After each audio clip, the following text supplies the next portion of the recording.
Selamat pagi. Pada pertemuan kali ini kita akan menyelidiki tentang sifat tertutup pada operasi hitung bilangan cacah. Kita ingat kembali bahwa himpunan bilangan cacah adalah himpunan bilangan yang dimulai dari 0, 1, 2, 3, 4, 5, 6, dan seterusnya. Oke, saya mulai dengan operasi hitung penjumlahan. Untuk contoh A, 5 ditambah 3 sama dengan titik-titik. Pikirkan jawabannya ya. Contoh B, 3 tambah 5 sama dengan titik-titik. Contoh C, 6 ditambah 8 sama dengan titik-titik. Setelah memperhatikan contoh-contoh, dan Anda juga bisa memberikan contoh-contoh yang lain. Kemudian kita pikirkan secara bersama-sama dengan cara deduktif ya. Akan muncul pertanyaan seperti ini. Jika A dan B adalah sembarang bilangan cacah, maka jika ditambahkan atau A ditambah B, hasil penjumlahannya apakah selalu bilangan cacah? Jika jawaban ya, maka operasi hitung pada penjumlahan bilangan cacah bersifat tertutup. Berikutnya pada operasi hitung pengurangan bilangan cacah. Contoh A, 5 dikurangi 3 sama dengan titik-titik. B, 3 dikurangi 5 sama dengan titik-titik. C, 7 dikurangi 2 sama dengan titik-titik. Setelah Anda pikirkan hasil-hasilnya, Anda juga bisa memberikan contoh-contoh yang lain untuk operasi hitung pengurangan. Kemudian kita mencoba berpikir secara deduktif untuk menjawab pertanyaan berikut. Jika A dan B sembarang bilangan cacah, maka A dikurangi B, apakah hasilnya selalu bilangan cacah? Mengapa demikian? Ya, jawabannya adalah tidak ya, tidak selalu hasilnya adalah bilangan cacah. Contohnya adalah dari contoh C tadi, dari contoh B, yaitu 3 dikurangi 5 hasilnya negatif 2. Karena sudah ditemukan satu contoh saja yang tidak berlaku, maka jawabannya adalah tidak, dan kita simpulkan operasi hitung pada pengurangan bilangan cacah tidak bersifat tertutup. Kita lanjutkan dengan operasi hitung perkalian pada bilangan cacah. Contoh A, 5 kali 3. B, 3 kali 5. Contoh C, 6 kali 8.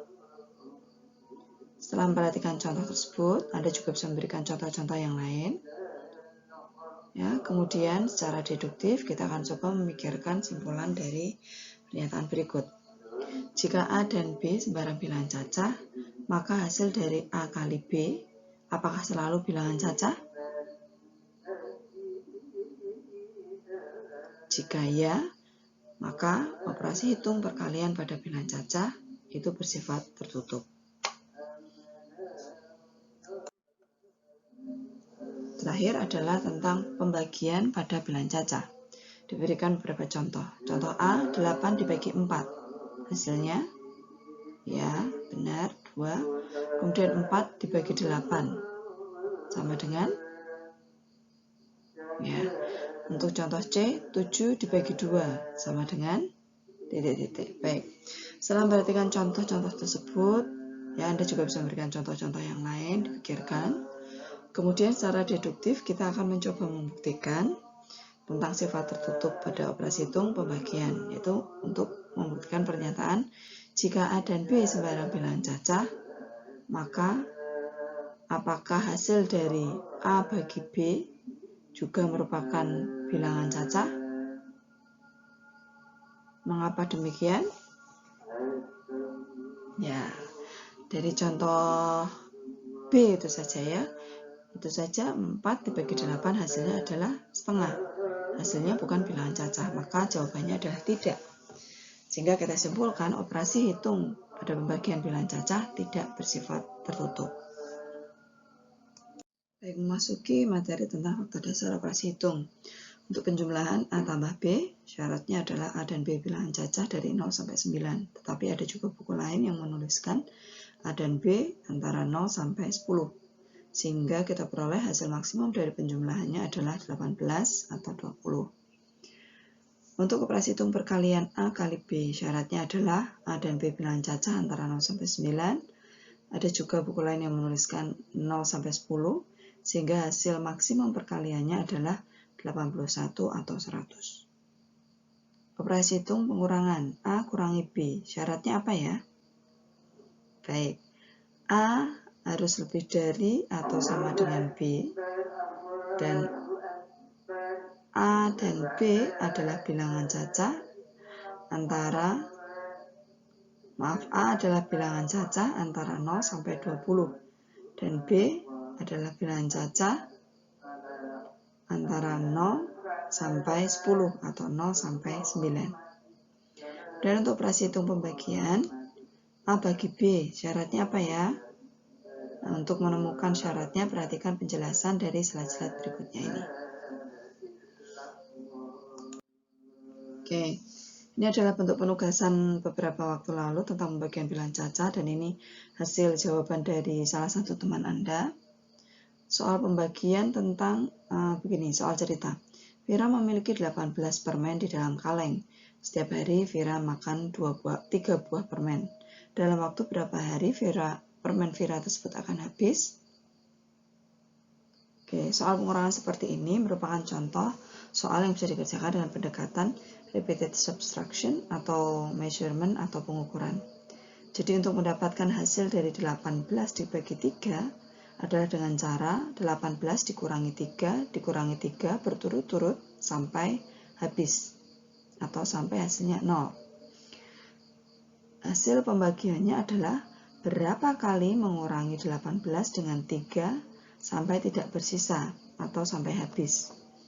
Jawabannya adalah 6. Maka hasil dari 18 dibagi 3 sama dengan 6. Tetapi ada hal yang kurang sesuai dari jawaban teman Anda ini, yaitu di baris kedua dari bawah. Itu adalah tidak tepat ya. Coba dipikirkan. 18 dibagi 3 sama dengan 18 dikurangi 3, dikurangi 3, dikurangi 3, dikurangi 3. Apakah pernyataan ini bernilai benar? Iya, tidak bernilai benar ya, karena hasil dari ruas kiri tidak sama dengan hasil ruas kanan. Hal ini sering dijumpai di buku-buku sekolah dasar atau di LKS sekolah dasar. Maka kita perlu meluruskannya ya. Hasil pembagian dari 18 bagi 3 adalah proses yang di atasnya itu, benar sekali. Yaitu berturut-turut mengurangi 18 dengan 3, dengan 3, dengan 3 sampai habis atau sampai hasilnya 0. Dan hasil pembagiannya adalah berapa kali pengurangan 3 tadi sampai hasilnya 0. 6 kali ya, jadi hasilnya adalah 18 dibagi 3 sama dengan 6. Oke, berikutnya adalah pembagian bilangan cacah untuk contoh soal yang ketiga. Joko memiliki isi 15 kelereng. Dia akan membagikan seluruh kelerengnya sampai habis kepada 5 orang temannya. Berapa kelereng yang diperoleh masing-masing teman Joko? Soal cerita di samping ada soal cerita yang bisa dikerjakan dengan pendekatan pair sharing atau partition atau partisi, yaitu dengan cara mengambil satu persatu kelereng diberikan kepada 5 orang temannya. Ya, diilustrasikan dengan panah merah ini adalah tahap yang pertama. 5 kelereng diberikan kepada temannya masing-masing satu. Karena masih ada ya dibagikan lagi satu, diilustrasikan dengan anak panah biru. Dan jika masih ada lagi dibagikan juga dengan cara yang sama satu kepada masing-masing 5 teman Joko tersebut. Dan hasil pembagiannya adalah berapa banyak kelereng yang diperoleh oleh 5 teman Joko. Ya, masing-masing teman Joko mendapatkan 3 kelereng, sehingga bisa kita tuliskan 15 dibagi 15 dibagi 5 sama dengan 3. Baik, untuk operasi hitung pembagian pada bilangan cacah ada hal yang menarik yang perlu kita bahas lebih lanjut ya. Putri contohkan di sini ada 4 contoh. Contoh yang pertama 6 dibagi 2. Anda pikirkan hasilnya dulu ya. 15 dibagi 3, 15 dibagi 7, dan 4 dibagi 8. Meskipun bilangan yang Putri gunakan dalam pembagian ini, baik pembagi maupun yang dibagi adalah bilangan cacah, pertanyaannya adalah apakah hasilnya bilangan cacah? Apakah hasil pembagiannya adalah bilangan cacah? Baik, kita lihat untuk contoh 1 dan 2. Ya, hasil pembagiannya adalah bilangan cacah. Maka bisa disebutkan untuk contoh yang pertama, 6 habis dibagi 2 atau 2 membagi habis 6. Ya, karena sisanya 0 atau hasil baginya adalah bilangan cacah, bukan pecahan. Kemudian bagaimana dengan contoh yang ketiga? Ya, hasilnya adalah pecahan ya.